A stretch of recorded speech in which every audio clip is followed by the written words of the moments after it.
పెద్దలు ప్రొఫెసర్ హరగోపాల్ గారు, విమలక్క గారు, ఇతర వేదిక మీదన పెద్దలు పిచ్చమ్మ గారు, సభాధ్యక్షులు అందరికీ కూడా నా యొక్క విప్లవాభివందనాలు.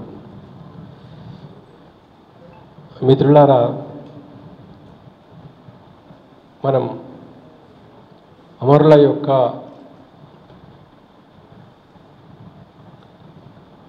త్యాగాలను స్మరించుకుంటున్నాం. అయితే అదే సందర్భంగా వాళ్ళు ఎందుకోసం చనిపోయారు, ఏ ఆశయాల కోసం వాళ్ళు బలయ్యారు అనే విషయాలు కూడా మనం గుర్తుపెట్టుకోవాలి. వాళ్ళు ఒక నూతనమైన సమాజాన్ని కలలుగన్నారు, ఒక అద్భుతమైనటువంటి సమాజాన్ని కలలుగన్నారు. ప్రస్తుతం ఈ సమాజంలో ఏది జరిగినా లాభాల కోసమే జరుగుతుంది. ఉత్పత్తి మొత్తం లాభాల కోసం జరుగుతుంది, పంపిణీ లాభాల కోసం జరుగుతుంది.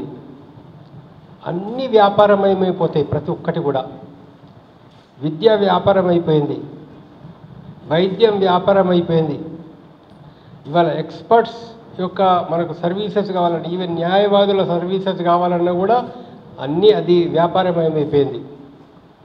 ఇలాంటి పరిస్థితుల్లో అంటే కేవలం లాభాపేక్షతో నడిచేటటువంటి ఒక పెట్టుబడిదారీ సమాజంలో లాభాల కోసం ఏమైనా చేస్తారు వాళ్ళు. ఏది చేయాలా అది చెయ్యొద్దు అనేటువంటి ఒక నీతి, నియమం, ధర్మం అంటూ ఏముండదు.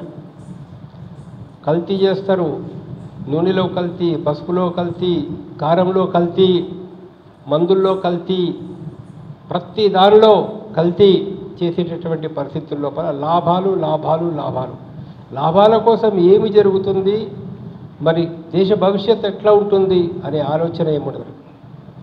డ్రగ్స్ పంపిస్తే లాభాలు వస్తాయి అనుకుంటే ఇవాళ డ్రగ్స్, ఇవాళ అదానీ ఎయిర్పోర్ట్లో కూడా కొన్ని లక్షల కోట్ల విలువ చేసే డ్రగ్స్ దొరుకుతాయి. మరి ఎంక్వైరీ ఉండదు, ఏముండదు, అది వేరే విషయం. హై స్కూల్ పిల్లలకి ఈ మధ్య డ్రగ్స్ వస్తున్నాయి అని అంటే మరి ఎంత ఆశ్చర్యకరమైన పరిస్థితి. అంటే యువతను మత్తుల్లో దించి ఒక రకంగా తాగుబోతులను చేసి, ఒక ఆలోచన అనేది లేకుండా చేసి దేశాన్ని మొత్తాన్ని తమ గుప్పిట్లో పెట్టుకునేటువంటి ఒక ప్రయత్నం, ఇవన్నీ కూడా మనం గమనించాలి. ఇలాంటి పరిస్థితి నుంచి మనం ఒక నూతనమైనటువంటి ఒక వ్యవస్థను మనం కోరుకుంటున్నాం. మనం కోరుకున్న వ్యవస్థ ఏంటిది? ఎవరు ఎంత శ్రమ చేస్తారో, ఎవరు ఎంత కష్టపడతారో కష్టానికి తగ్గ ఫలితం రావాలి. ఇప్పుడేముంది? ఆస్తిని బట్టి ప్రతిఫలం, దోపిడీని బట్టి ప్రతిఫలం. మనం ఏం కోరుతున్నాం? కష్టాన్ని బట్టి, తెలివిని బట్టి, జ్ఞానాన్ని బట్టి, వాళ్ళ వృత్తిని బట్టి ప్రతిఫలం రావాలని చెప్పేసి కోరుతున్నాం. మనం కోరుతున్న సమాజం లోపల ఈ యొక్క జమీందారులు, జాగీరదారులు వేల కొద్ది ఎకరాల భూములు, వందల కొద్ది ఎకరాల భూములు ఉండవు. అవన్నీ కూడా జాతీయమవుతాయి, లేదా కోఆపరేటివ్ సొసైటీలో అసమైపోతాయి. పరిశ్రమలన్నీ, మేజర్ పరిశ్రమలన్నీ కూడా జాతీయమైపోతాయి. ఓ పరిశ్రమలకి వెళ్ళి వచ్చే కోట్లాది రూపాయల లాభాలు ఒక కుటుంబానికి పోవు, అది మొత్తం సమాజానికి, ప్రజలకు పోయేటటువంటి విధంగా ఉంటుంది అన్నట్టు. సో ఈ యొక్క ఫ్యాక్టరీలను జాతీయం చేయడం, భూములను జాతీయం చేయడం, విద్య అందరికీ ఉచితమైన విద్య ఇవ్వడం, పిల్లలందరికీ పౌష్టికమైన ఆహారం ఇవ్వడం, వైద్య సదుపాయాలు కల్పించడం, దోపిడీ లేని సమాజం, వివక్ష లేని సమాజం, కులము, జాతి, మతము, ఒకటి ఎక్కువ ఒకటి తక్కువ, అందులో ఇలాంటి యొక్క పరిస్థితి లేనటువంటి ఒక నూతన సమాజాన్ని, అంటే అద్భుతమైన మానవుణ్ణి మనం కలలుగంటున్నాం అన్నట్లు. అంటే మానవుల్లో ఉన్నటువంటి ఒక మంచిని, ఒక నిజమైన మానవుడు ఎట్లా ఉండాలా అంటే, నిజమైన మానవుడు అభివృద్ధి చెందడానికి ఎన్ని అవకాశాలు ఉండాలో అన్ని అవకాశాలు ఉండాలా. ఇక్కడేముంది? పేదరిక అడ్డం వస్తున్నది మనకు, రోగాల నొప్పులు అడ్డం వస్తున్నాయి మనకు, విద్య నేర్చుకుందామంటే కార్పొరేట్ విద్య అడ్డం వస్తున్నది, వైద్యానికి పోతే కార్పొరేట్ వైద్యాలు కొనగలిగిన వాడు ఆరోగ్యంగా ఉండగలుగుతున్నాడు పరిస్థితి. సో ఒక నూతనమైనటువంటి సమాజాన్ని అయితే మనం కోరుతున్నామో, వివక్ష లేని సమానత, అసమానతలు లేని సమాజం, దోపిడీ లేనటువంటి సమాజం, మనిషి మనిషిగా ఎదిగే సమాజం. మరి అలాంటి సమాజాన్ని రియాజ్ కావచ్చు, రాజు కావచ్చు, వాళ్ళందరూ కూడా కలలుగన్నారు. మరి ఎవరైతే అమరులైనారో, అమరులైనటువంటి ఒక త్యాగ కమ్యూనిస్టులందరూ కూడా, విప్లవకారులందరూ కూడా ఇలాంటి ఒక సమాజాన్ని వాళ్ళు కలగన్నారు. మనం ఏంటంటే మన యూత్కు, కార్యకర్తలకు కూడా మనం ఎలాంటి సమాజాన్ని మనం కోరుకుంటున్నామో ఆ విషయం లోపల క్లారిటీ ఇవ్వాలి. ఎలాంటి సమాజాన్ని మనం కోరుతున్నాం, ఏ విధంగా మనం నిరుద్యోగాన్ని పరిష్కారం చేస్తాం, ఏ విధంగా అసమానతలు లేని సమాజం అనేది మనం వచ్చే అవకాశం అనేది ఉంటుంది అని మనం ఈ మధ్య మన ఆకునూరు మురళి గారు కూడా ఒక వీడియో చేస్తూ చెప్పాడు. ఆయన చైనాకి వెళ్ళినప్పుడు చూసారట, అన్ని గ్రామాల్లో ఇళ్ళన్నీ దాదాపు ఒకే రకంగా ఉంటాయి, అక్కడ 2 బిల్డింగులు కనబడతాయట. ఒకటేమో స్కూల్ బిల్డింగు, రెండో బిల్డింగు టీచర్ల ఒక బిల్డింగ్. పరిస్థితి ఒక అద్భుతమైనటువంటి ఒక వ్యవస్థ. ఈరోజు కొన్ని దేశాల్లో ఇప్పుడు సెల్ ఫోన్ వల్ల ఎంతమంది పిల్లలు, చదువుకునే పిల్లలు కూడా చెడిపోతున్నారు. అదే కొన్ని సోషలిస్ట్ దేశాల్లో సెల్ ఫోన్ వాడకాన్ని పిల్లలకు నిషేధించినటువంటి పరిస్థితి. అడిగారు అక్కడ, మరి మీ దేశంలోనే కదా సెల్ ఫోన్స్ తయారవుతున్నాయి అంటే, మాకు లాభాల కంటే కూడా పిల్లల భవిష్యత్తు ముఖ్యమని చెప్పారు. కానీ మన దేశానికి వస్తే లాభాలు ముఖ్యమైపోతున్నాయి, లాభాలు ముఖ్యం. ఇప్పుడు నిన్నగాక మొన్న మహారాష్ట్రలో దాదాపు ఒక 2000 ఎకరాల అడవిని అదానికి కంపెనీకి ఇవ్వడమే జరిగింది. 2000 ఎకరాల అడవిని మొత్తం చెట్లన్నీ కొట్టేసి పరిస్థితి. ఈరోజు కర్రెగుట్ట కావచ్చు, లేకపోతే బస్తర్ ఏరియాలో కావచ్చు, మరొక ఏరియాలో కావచ్చు, వందల కొద్ది ఎకరాలు, వేల కొద్ది ఎకరాలు ఉన్నటువంటి ఒక భూముల్ని అందులో ఉన్నటువంటి ఖనిజ సంపదను దోచుకోవడం కోసం ఇవాళ కార్పొరేట్ కంపెనీలకు ఇవ్వాలని కేంద్ర ప్రభుత్వం మోడీ, అమిత్ షాలు ఆలోచిస్తున్నారు. అంటే మరి దేశ భవిష్యత్తు ఏం కావాలా? ఇప్పుడు ఎందుకు వేడి పెరుగుతున్నది, ఎందుకు వర్షాలు సరిగా పడతలేవు? ఢిల్లీ లాంటి ప్రాంతంలో గాలిలో ఆక్సిజన్ లెవెల్స్ తగ్గిపోయినాయి, నదులన్నీ కాలుష్యమైపోతున్నాయి, వాతావరణంలో మొత్తం రియల్ ఎస్టేట్ అంతా కావడం వల్ల, అడవులన్నీ నాశనంగా కావడం వల్ల ప్రకృతి దెబ్బతింటున్నది. ఈ ప్రకృతి సమతుల్యత దెబ్బతింటే వర్షాలు టైంకు రావు. మరి వర్షాలు రాకపోతే ఏం జరుగుతుందో అందరికీ తెలుసు పరిస్థితి. ఎవరు కారణం? నీ లాభాపేక్ష. ఇంకా డబ్బులు కావాలా, ఇంకా సంపద కావాలా, ఇంకా దోచుకోవాలా, ఇంకా అడవుల్ని దోచుకోవాలా అనేది. ఇదా దేశభక్తి? దేశభక్తి అంటే నువ్వు అడవుల్ని సంరక్షించాలా. ఇవాళ చెప్తా ఉన్నాడు ఇది అమిత్ షా, మోడీలు, మార్చి 31 నాటికి మేము నక్సలిజం లేకుండా చేస్తాం, నక్సలైట్ లేకుండా చేస్తాం. అరే మార్చి 31 నాటికి నీకు కొంచెమైనా జ్ఞానం కనుక ఉంటే నువ్వు ఏమని చెప్పు? డ్రగ్స్ లేకుండా చేస్తా అని చెప్పు. దేశంలో దమ్ముందా అది నీకు? దేశంలో అవినీతి లేకుండా చేస్తా అని చెప్పు. దేశంలో నిరుద్యోగం పరిష్కరిస్తా అని చెప్పు. దేశంలో రైతులకు గిట్టుబాటు ధర ఇస్తా అని చెప్పు. భూమి లేని పేదలకు భూమి ఇస్తా అని చెప్పు. ఆదివాసీలు సాగు చేస్తున్న భూముల మీద వాళ్ళకి హక్కులు ఇస్తా అని చెప్పు. మహిళల మీద అత్యాచారాలు జరగకుండా చూస్తానని చెప్పు. మార్చి 31 గడువు పెడుతున్నావే, దేనికోసం గడువు పెడుతున్నావు నువ్వు? ఒక మంచి పని కోసం గడువు పెట్టు, మనుషులను చెప్పడానికి గడువు పెడతావా? ఇదేనా మానవత్వం? ఇదేనా ధర్మం? ఇవాళ ఏమని జరిగింది? మేము పీస్ కమిటీ ఒకటి ఏర్పాటు చేసిన తర్వాత ఇటు ప్రభుత్వానికి అటు మావోయిస్టులకు ఇద్దరికి చెప్పాము, ఇది చనిపోతున్నారు, ఇది మంచి పద్ధతి కాదు. అక్కడ చనిపోతున్నారు, ఇక్కడ చనిపోతున్నారు, మావోయిస్టులు చనిపోతున్నారు, ఆదివాసీలు చనిపోతున్నారు, మరి కొంతమంది కానిస్టేబుల్స్ కూడా చనిపోతున్నారు. ఎవరు చనిపోయినా మంచిది కాదు. కాబట్టి మీరు చర్చలు జరిపి ఈ సమస్య పరిష్కారం చేయండి అని మేము శాంతి చర్చల కమిటీ తరఫున ప్రతిపాదించాం. మరి మావోయిస్టులు స్పందించి ఏమని చెప్పారనంటే, మేము చర్చలకు సిద్ధమే, చర్చలకు వస్తాం మేము,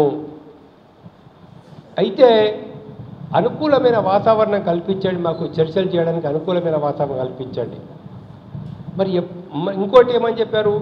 చర్చలకు మీరు పిలిచినట్లయితే, అసలు పిలిచినా పిలవకపోయినా మేము తాత్కాలికంగా ఆయుధాలు విసర్జిస్తాము, సీజ్ ఫైర్ చేస్తాము, ఆయుధాలు వాడమని చెప్పారు. ఇవాళ అమిత్ షా ఏమంటున్నారు? మీరు ఆయుధాలు వదిలిపెట్టి, అరే వాళ్ళు ఆయుధాలు వాడమని వాళ్ళే చెప్తున్నారు. మేము ఆయుధాలు వాడము అని చెప్పేసి వాళ్ళు చాలా స్పష్టంగా చెప్తున్నారు. ఎప్పుడైతే వాళ్ళు ఆయుధాలు వాడమని చెప్పినారో మీ యొక్క కర్తవ్యం వాళ్ళని చర్చలకు పిలవాల్సింది, పిలిచి మాట్లాడాల్సింది. 50-60 సంవత్సరాల నుంచి ఉన్న సమస్య మరి పరిష్కారం అయ్యేదేమో. మీరేం కండిషన్స్ పెడతారో మీరు పెట్టండి, వాళ్ళేం కండిషన్స్ పెడతారో వాళ్ళు పెడతారో కండిషన్స్. చర్చలు ఫలప్రదమైతే ఒక గొప్ప సమస్య పరిష్కారం అయ్యేది. ఇప్పుడు ఈ చర్చలు ఫెయిల్ అయిపోయినాయి, వాళ్ళు మొత్తం 30,000 సైన్యం 40,000 సైన్యాన్ని కర్రెగుట్ట చుట్టూ మిగతా ప్రజలు పంపించారు. 40,000 మంది 30,000 మంది. అదే మొన్న ఒక మిత్రుడు చెప్తున్నాడు, పెహల్గాంలో జరిగిన ఇన్సిడెంట్ గురించి మాట్లాడుతూ, ఇక్కడ 30,000 మందిని పంపే బదులు అక్కడ ఒక 3 కానిస్టేబుల్ అని పెడితే అసలు జరిగేది కాదు కదా. పెహల్గాంలో దాడి జరిగేది కదా. ఇవాళేంటి, ఆయుధాలు వాడము మేము అని వాళ్ళు సైలెంట్గా కూర్చున్నారు. ఆయుధాలు వాడము అని చెప్పిన తర్వాత ఎవరి మీదైనా దాడి చేశారా? అప్పుడు ఆ టైంలో ఎవరైనా చంపారా? వీళ్ళు చుట్టుముట్టి, వాళ్ళు ఎక్కడో అడవిలో ఉంటే మొత్తం పోలీసు బలగాలు పోయి చుట్టుముట్టి రౌండ్ ఆఫ్ చేసి కాల్చి చంపడం అనేది అది ఎంతవరకు కరెక్టు? రాజ్యాంగం ఒప్పుకుంటుందా? ఆర్టికల్ 21 రాజ్యాంగం ఏం చెప్తున్నది? మీరు రాజ్యాంగం మీద ప్రమాణం చేశారు కదా, రాజ్యాంగాన్ని కాపాడుతామని. రాజ్యాంగాన్ని కాపాడుతామంటే ప్రతి ఒక్క పౌరుని యొక్క జీవితాన్ని కాపాడుతామని అర్థం. ఆయుధాలు వదిలేసిన వాళ్ళని, ఆయుధాలు కింద పెట్టిన వాళ్ళని చుట్టుముట్టి కాల్చి చంపడం అనేది ఇది చట్ట ప్రకారం చెల్లుతుందా? మరి వాళ్ళ చంపడమే కాదు, దానిలో చాలా ఘోరమైన విషయం ఏంటంటే ఆ శవాలను కూడా వాళ్ళకు ఇవ్వడానికి ఒప్పుకోలేదు. మొత్తం 27 మందిని కాల్చేసినారు. ఎందుకు కాల్చేసిన 27 మందిని? ఇద్దరన్నా పట్టుకోవచ్చు కదా, ముగ్గురన్నా పట్టుకోవచ్చు కదా, ఇద్దరన్నా సరెండర్ చేయించుకోవచ్చు కదా. అంటే సాక్ష్యాధారాలు ఉండద్దు. అక్కడ ఏం జరిగిందో బయట ప్రపంచం తెలవడానికి సాక్ష్యాధారాలు ఉండకూడదు. అక్కడ వాళ్ళ పోలీసు వాళ్ళు ఏం తీసుకున్నారో తెలియడానికి సాక్ష్యాధారాలు ఉండకూడదు. డెడ్ బాడీలు ఎందుకు అప్పచెప్పలేదు డెడ్ బాడీలు అంటే బంధువులు చూస్తే శరీరం మీద గాయాలు కనబడతాయేమో, టార్చరింగ్ కనబడుతుందేమో, అందుకని చెప్పేసి కావచ్చు. ఏదైనా కేంద్రం అయితే చెప్తున్నదో ఇవాళ చాలా పొరపాటుగా చేస్తూ ఉంది కేంద్ర ప్రభుత్వం. వీళ్ళేమంటూ మీరు సరెండర్ అయ్యారండి, మీరు సరెండర్ కండి. అరే అది ఒక పార్టీ, మావోయిస్ట్ పార్టీ అది ఒక పార్టీ, దానికి ఒక కేంద్ర కమిటీ ఉంటుంది. వాళ్ళు కమిటీలో నిర్ణయం చేసుకోవాలా, ఈ పంతా సరి అయిందా, సరైన పంతా కాదా, ఇది మార్చుకోవాలనా, ఎట్లా మార్చుకోవాలా, ఏం చేయాలనేది ఒక విధి విధానాలు వాళ్ళు పార్టీలు నిర్ణయం చేస్తారు. నువ్వు సరెండర్ కమ్మంటే సరెండర్ అయ్యేటటువంటి పార్టీనా, 50 ఏళ్ళ నుంచి పోరాడుతున్నటువంటి పార్టీ. కాబట్టి కేంద్రం సరి అయినటువంటి పద్ధతిని ఇవాళ అవలంబిస్తలేదు. ఇది అమరవీరుల ఏతుందో మనం ఇవాళ స్మరించుకుంటూ, వాళ్ళ త్యాగాలని మనం గుర్తుపెట్టుకుంటూ, వాళ్ళు ఏ ఆశయాల కోసం పోరాడినారో ఆ ఆశయాలని మన ప్రజల్లో ప్రచారం చేయాల్సిన అవసరం ఉంది. ఏ దోపిడీకి వ్యతిరేకంగా వాళ్ళు నిలబడ్డారో ఆ దోపిడీకి వ్యతిరేకంగా మనం ఉద్యమాలు చేయాల్సిన అవసరం ఉంది. లెఫ్ట్ పార్టీలు అన్నీ కూడా డెమోక్రాట్స్, లెఫ్ట్లో సెక్యులర్ భావాలు కలిగిన వాళ్ళు, ప్రజాతంత్ర శక్తులు అందరూ ఐక్యమై ఇవాళ నిలబడితేనే కానీ మనకు దేశం లోపల ఈ యొక్క మోడీ ఫ్యాసిస్ట్ ప్రభుత్వాన్ని ఎదుర్కోవడం చాలా కష్టమయ్యే పరిస్థితిలో ఉంటుందన్నట్టు. కాబట్టి ఇవన్నీ కూడా మనం ఆలోచించుకొని కార్యకర్తలకు ఏతుందో సోషలిజం అంటే ఏంటిది, ఈ వ్యవస్థలో ఉండే దోపిడీ ఏంటి, ప్రతి విషయాన్ని కూడా మనం స్పష్టంగా చెప్పినప్పుడు యూత్లో ఇవాళ మోడీ దేశాన్ని రక్షిస్తాడు, మోడీ దేశాన్ని రక్షిస్తాడు అనే ఒక భావాన్ని ఇవాళ బీజేపీ వాళ్ళు వ్యాప్తి చెందిస్తున్నారు.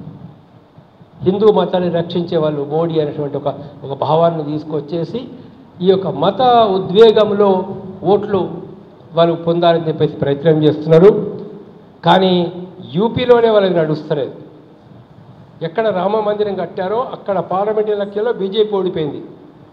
ఎక్కడ రామ మందిరం ఉందో అక్కడ కార్పొరేట్ ఎన్నికల్లో ముస్లిం క్యాండిడేట్ గెలిచాడు, ఒక ముస్లిం క్యాండిడేట్ గెలిచాడు. ఇవాళ నార్త్లో మొన్న కూడా 5-6 ఎలక్షన్లు జరిగితే దాదాపు 3-4 ఎలక్షన్లు ఉప ఎన్నికల్లో బీజేపీ ఓడిపోయింది. నార్త్ మొత్తంలో పోతున్నది. ఇంకా తెలంగాణలో కొన్ని జిల్లాలు ఇంకా ఆ యొక్క హిందూ మతోన్మాద పిచ్చి అనేది ఉన్నది. దాన్ని మనం సమర్థవంతంగా ఎదుర్కోవాల్సిన అవసరం ఉంది. అమరవీరుల ఆశయాల కోసం అందరం కూడా పనిచేయాలని చెప్పి చెప్తూ మరి నాకు ఈ అవకాశం ఇచ్చినందుకు ధన్యవాదాలు.